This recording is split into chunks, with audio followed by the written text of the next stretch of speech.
साजिश का हिस्सा है, मगर हम इसको अपने घर का रोशनदान कहते हैं। हम अपनी जान के दुश्मन को अपनी जान कहते हैं। मोहब्बत की इसी मिट्टी को हिंदुस्तान कहते हैं। आज़ादी, आज़ादी का असली मतलब वही समझ सकता है जिसने कभी न कभी किसी की गुलामी किया हो। लेकिन हम और आप किस्मत वाले लोग हैं जो आज़ाद हिंदुस्तान में पैदा हुए हैं। यहाँ पे पूरे हिंदुस्तान में सभी लोग जो भारतवासी का अमृत महोत्सव मना रहे हैं, ये महोत्सव हमें उसी तरह तो नहीं मिल गया है।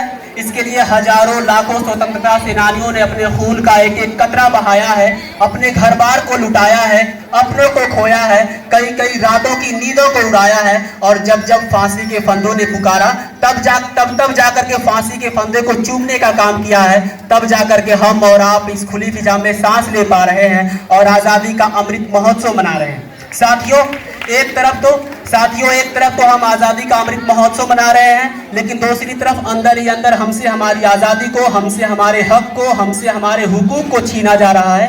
आज के दौर में यदि कोई व्यक्ति सरकार से सवाल कर देता है, सरकार के द्वारा लाए गए काले कानूनों के खिलाफ आवाज बुलंद कर देता है, तो उन्हें जेलों में डाला जा रहा है। इस मुश्किल दौर में हमें आवाज तो उठानी ही होगी और इस गूंगी बहरी अंधी सरकार से कहनी ही होगी कि दम है कितना दमन में तेरे, देख लिया है देखेंगे, जगह है कितनी जेल में तेरे, देख लिया है देखेंगे। और जुल्मी जब जब जुल्म करेगा सत्ता के हथियारों से, चप्पा चप्पा गूंज उठेगा इनकलाब के नारों से।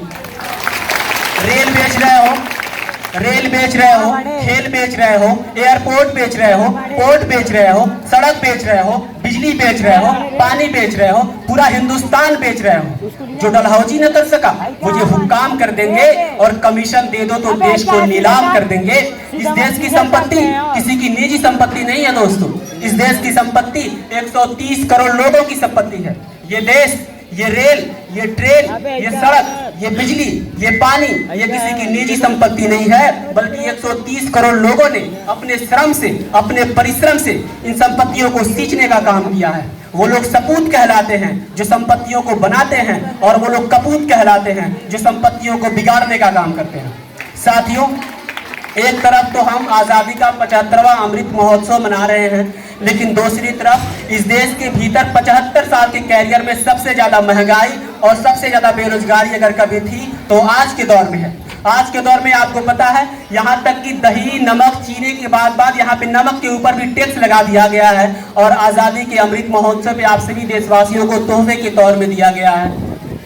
और इसीलिए मुझे चंद लाइन की वो शायरी याद आती है कि जिस देश के कोर्ट कचहरी में इंसाफ टकों पर बिकता हो, जिस देश के कोर्ट कचहरी में इंसाफ टकों पर बिकता हो, जिस देश में मुंशी काजी भी मुजरिम से पूछ के लिखता हो, जिस देश के चप्पे चप्पे में पुलिस के नाके होते हो, जिस देश के मंदिर मस्जिद में हर रोज धमाके होते हो, जिस देश में जाके रखवाले खुद जाने ले मासूमों की, जिस देश का हाकिम जालिम हो जिसकी न सुने मजबूरों की, जिस देश में आटे चीनी का फुकदान फलक तक जा पहुँचे, जिस देश में बिजली पानी का दाम हलक तक जा पहुँचे, जिस देश के हर चौराहों पर 2-4 भिखारी फिरते हो, जिस देश में गुर्बत माओं से बच्चे न संभाले जाते हो, उस देश के हर एक हाकिम पर सवाल उठाना वाजिब है, उस देश के हर एक नेता को सूली पे चढ़ाना वाजिब है।